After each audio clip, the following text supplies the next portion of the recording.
ولا runtii mashruucan waa mashruuc weyn oo muddaaba dawladda Puntland ay ka fakaraysay sidii ay biyaha xaafuun oo ah dhibaato weyn ay ka haysay dadka iyo dunyada iyo deegaanka waxa ku nool oo dhan taasoo socotay xaafuun waa meel jasiirada in biyo laga helana way adkeyd oo biyaha laga helay biyo milix ah ay hayeen marka mashruucan in badan baa dawladda Puntland ka fakaraysay haddana waxay noqotay in qorshuhu in biyo macaaneyn loo sameeyo oo warshad loo hindiso in loo helo warshad biyaha badda macaaneysa mashruucaasi yaa maalgelinaya mashruuca walaal waxa maalgelinaysa hay'adda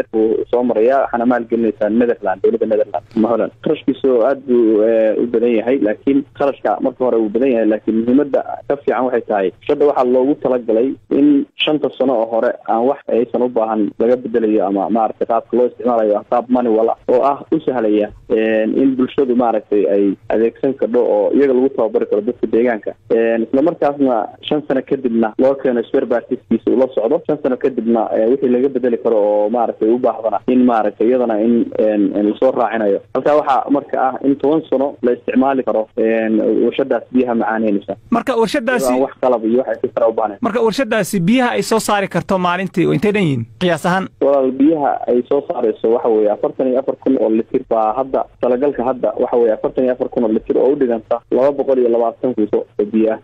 xaafuun inkastoo jasiirada ay ku taalo meelaha biyaha milixda ama dhanaanka ah ay ka jiraan ma ahan oo kaliya marka iyadu maxaa lagu doortay waxa lagu doortay hadda meelaha Puntland marka la eego waa meel shakaliye oo jasiirad ah oo lagu nool yahay baahida xagga biyahana meelaha kale in xeelad loo qabo iyo waxyaalo kale oo lagu deegi karaa oo lagu sahli karaa in biyaha dhulka oo maartay laga helo waxaan ugu talagaleynaa inay u noqoto saale weyn isku xigaan oo meelo badan oo aan dhulka aan badaha ahayn oo biyaha iyo ruuxda adag yihiin baan rabnaa insha Allah inaan destination inaan ku sameeyo biyo macaaneynta dadka halkaasi degan qaabkee marka la doonayo in biyaha lagu gaarsiiyo ma biyo gelin ayaa loo sameeynaya mise biyaha hal meel ay warshada ku sameynaysaa dadka iyaga biyihii soo doonanaya walaal biyaha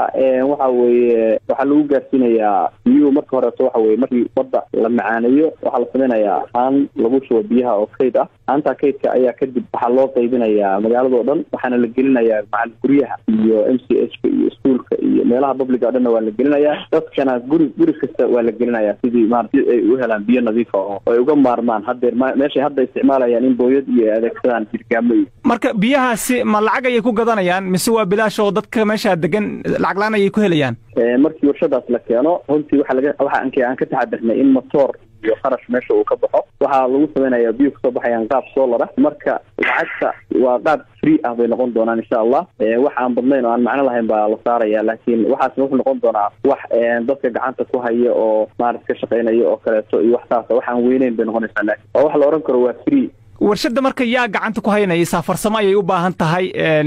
yaa gacanta ku haynaya ma dadka deegaanka mise Puntland dawladda Puntland baa gacanta ku haynaysa sida la socodsiina dawladda Puntland waa nidaam kala sareeyo oo maamul leh degmadu maamul bay leedahay heer degmo shaqaalaha baa jiraya marka dawladda Puntland baa guud ahaan u maamulaysa shacabka marka ka waran wacyiga dadka in laga dhaadhiciyo biyihii dhanada ahaa ayaa macaan loo bedelayaa arinta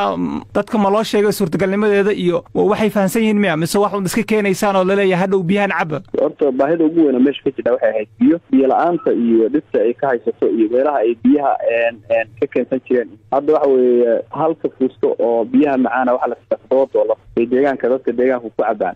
marka way la socdaan wayna ku wacyigelsan yihiin 100% baahida biyaha waana lagu wacyigeliyay waana loo sharaxay in maartay badda ay kulug kala soo bixi jireen in maanta biyaha loo macaaneeyo oo aysan ba maartay u tahay wax maartay si farsamo lagu gaaray oo hadhowna lagu tababari doono oo maartay ay jirayso muddo gacanta tababar lagu siinayo cid markaas gacanta loo gelin